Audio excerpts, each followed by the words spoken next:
Yeah, I have some mayonnaise. I will then add about 3 spoons of mayonnaise. You can also add more if you want, or everything according to your taste.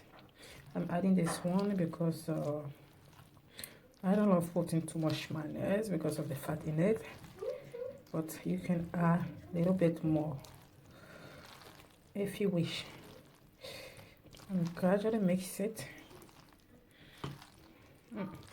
It smells so good, so good.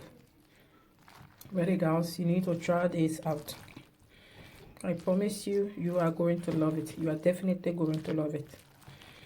And please don't forget to subscribe to my channel and hit the notification button. Like, share if you found this interesting, and also share. So here, macaroni salad is ready. For the decoration, I just add this to it. So guys, thank you for watching.